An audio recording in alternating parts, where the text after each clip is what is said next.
नमस्कार, बात तो चुपे की देख रहे हैं आप। मैं हूं आपके साथ पूजा। आज लेकर आई हूं बिहार विधानसभा चुनाव से जुड़ी वो बात जो राहुल गांधी, तेजस्वी यादव, प्रशांत किशोर को बड़ा चुभेगी, मोदी विरोधियों के दिल पर लगेगी, बात विपक्ष के दिल में सीधा चुभेगी। क्योंकि बिहार में सियासत उबाल पर है। 243 सीटों की जंग शुरू हो चुकी है। 2 चरणों में वोट पड़ेंगे, लेकिन लड़ाई एक ही है, विकास बनाम वंशवाद की, राष्ट्रवाद बनाम जातिवाद की और मोदी के नेतृत्व बनाम विपक्ष की मजबूरी की। पहला चरण 6 नवंबर को, दूसरा चरण 11 नवंबर को और 14 नवंबर को खुलेगा बिहार के जनादेश का डिब्बा। लेकिन उससे पहले सियासी गलियारों में सर्वे की आंधी चल पड़ी है। कई सारे सर्वे सामने आ रहे हैं, कहीं एनडीए की लहर की चर्चा तो कहीं महागठबंधन के टूटे भरोसे की बातें।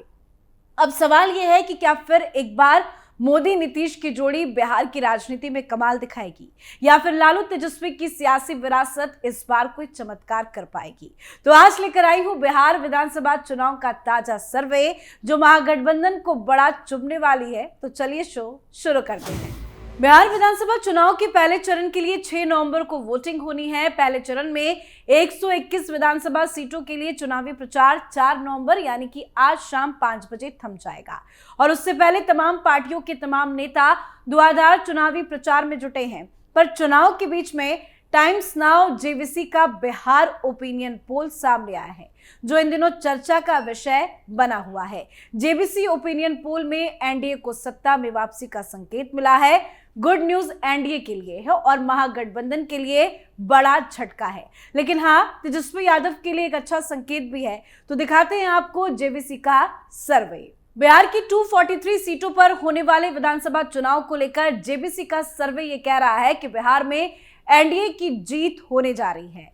पोल के अनुसार एनडीए को 120 से 140 सीटें मिलने की संभावना है जो बहुमत के करीब है। वहीं तेजस्वी यादव के नेतृत्व वाले महागठबंधन को 93 से 112 सीटों पर ही संतोष करना पड़ सकता है और अदर्स के खाते में 8 से 10 सीटें जा सकती है। तो जेवीसी का सर्वे कह रहा है कि बिहार में एक बार फिर एनडीए सरकार। पर आप ये तय मानिए, ये जो आंकड़े दिखाए जा रहे हैं एनडीए को 120 से 140, ये काफी ज्यादा कम है। एनडीए इससे भी ज्यादा आंकड़े पार करेगी, ये बिहार की जनता के मूड से साफ साफ समझ में आ रहा है। अभी आपको पार्टी वाइज भी आंकड़े बताते हैं कि सर्वे क्या कह रहा है, फिर एनडीए की बड़ी जीत पर चर्चा करेंगे। तो जो सर्वे सामने आया है उसके मुताबिक एनडीए को 120 से 140 सीटें तो है ही, साथ ही बात बीजेपी की करें तो बीजेपी को 70 से 81 सीटों के साथ विधानसभा में सबसे बड़ी पार्टी बनने की उम्मीद है। सर्वे में यह भी अनुमान लगाया गया है कि जेडीयू को 42 से 48 सीटें, लोजपा रामविलास की पार्टी को 5 से 7 सीटें, जीतन राम मांझी की हम को 2 सीटें और राष्ट्रीय लोक मोर्चा यानी आरएलएम को 1 से 2 सीटें मिल सकती हैं। तो बिहार में बीजेपी सबसे बड़ी पार्टी बनकर उभर सकती है, जिसके पूरे अनुमान साफ साफ लगाए जा सकते हैं। और जैसा कि मैंने पहले कहा कि आंकड़े और बढ़ सकते हैं, तो मैं आपको अभी जेवीसी का सर्वे बता रही हूं कि जेवीसी का सर्वे क्या कुछ कह रहा है। अब बात महागठबंधन की करें तो बताया मैंने आपको कि महागठबंधन को 93 से 112 सीटों पर ही संतोष करना पड़ सकता है। पर पार्टियों का जिक्र करें तो आरजेडी को 69 से 78, कांग्रेस को 9 से 17, सीपीआई-एमएल को 12 से 14, सीपीआई को 1 और सीपीएम को 1 से 2 सीटें मिल सकती हैं। तो महागठबंधन का हाल काफी बुरा है। ये सर्वे महागठबंधन के नेताओं के लिए बड़ा झटका है और सबसे बड़ा झटका प्रशांत किशोर को भी लगता नजर आ रहा है। जेवीसी पोल में रणनीतिकार से नेता बने प्रशांत किशोर की जनसुराज पार्टी केवल 1 सीट के साथ अपना खाता खोल सकती है। मतलब जनसुराज को इस चुनाव में सिर्फ और सिर्फ 1 सीटें ही मिल सकती है। तो ये प्रशांत किशोर के लिए शर्म की बात होनी चाहिए। तो वहीं बात ओबीसी की पार्टी एआईएमआईएम, बसपा और अन्य की करे तो अदर्स के खाते में 8 से 10 सीटें मिलने की संभावना जताई जा रही है। तो कुल मिलाकर बिहार विधानसभा चुनाव 2025 के मद्देनजर जारी ताजा जेवीसी ओपिनियन पोल ने बिहार की राजनीति में नई हलचल मचा दी है। हालांकि ये सर्वे तेजस्वी यादव के लिए खुशखबरी लेकर आया है।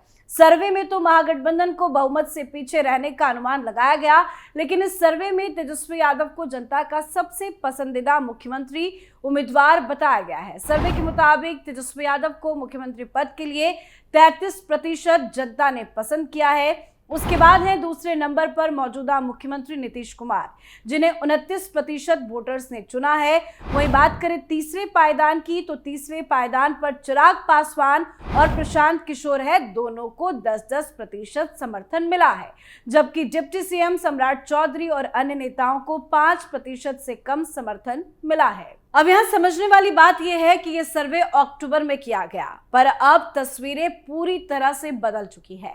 बिहार में एनडीए का आंकड़ा इस बार 200 पार भी हो जाए तो कोई बड़ी बात नहीं होगी और महागठबंधन 100 के अंदर ही सिमट कर रह जाएगी। तो जाते जाते आपको ये भी बताते हैं कि आखिर क्यों महागठबंधन की हार हो सकती है। महागठबंधन का सबसे बड़ा संकट है उसका नेतृत्व।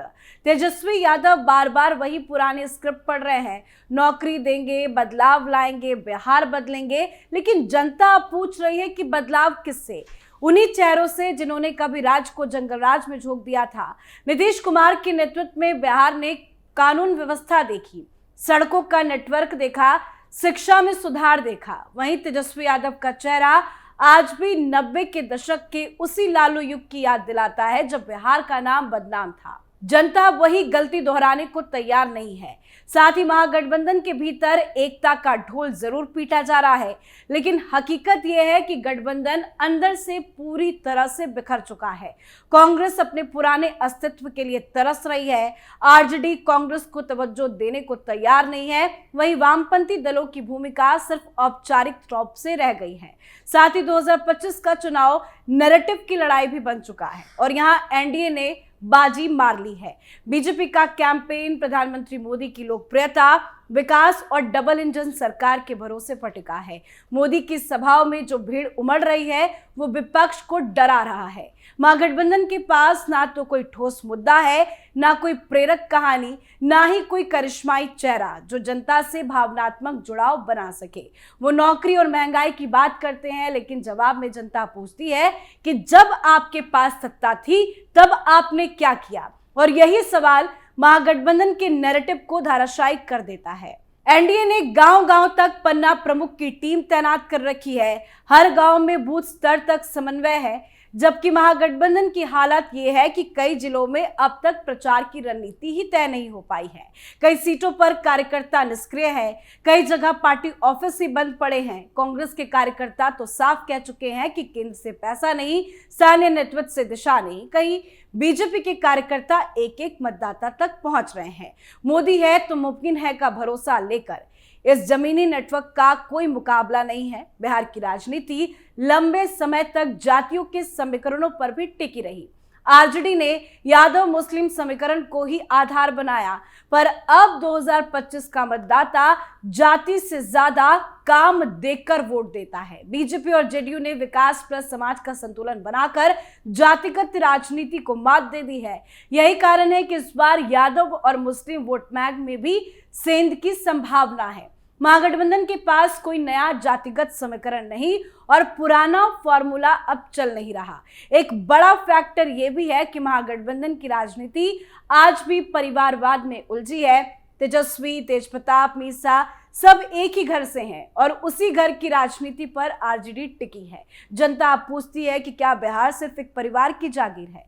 इसके उलट बीजेपी और जेडीयू ने नए चेहरे को आगे लाया, महिलाओं, युवाओं, पिछड़े वर्गों को प्रतिनिधित्व दिया। यही लोकतांत्रिक अपील जनता को आकर्षित कर रही है। इस बार के चुनाव में एनडीए ने बड़ी चाल चली है। उसने चुनाव को विकास बनाम परिवार के रूप में पेश किया। जहां विपक्ष हमको मौका दो कह रहा है, वहीं एनडीए हमने काम किया, आप देख चुके हैं का संदेश दे रही है। ये नैरेटिव इतना मजबूत है कि महागठबंधन का हर आरोप खुद उसके खिलाफ जाता है।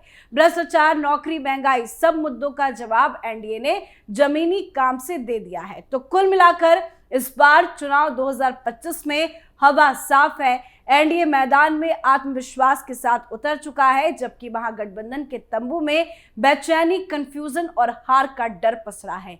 चुनावी रैलियों की भीड़, कार्यकर्ताओं का उत्साह और जनता की जुबान सब यही कह रही है कि इस बार डबल इंजन फिर दौड़ेगा और विपक्ष फिर बैठेगा, क्योंकि बिहार की जनता अब समझ चुकी है विकास की राह पर रुकना नहीं, पीछे नहीं लौटना है। और इसलिए महागठबंधन की हार तय है, बस तारीख का इंतजार है। और सर्वे भी यही कह रहा है कि एनडीए चुनाव जीतने जा रही है और ये बात महागठबंधन के नेताओं को बड़ा चुभने वाली है। तो आप भी अपनी राय कमेंट करके लिखिएगा।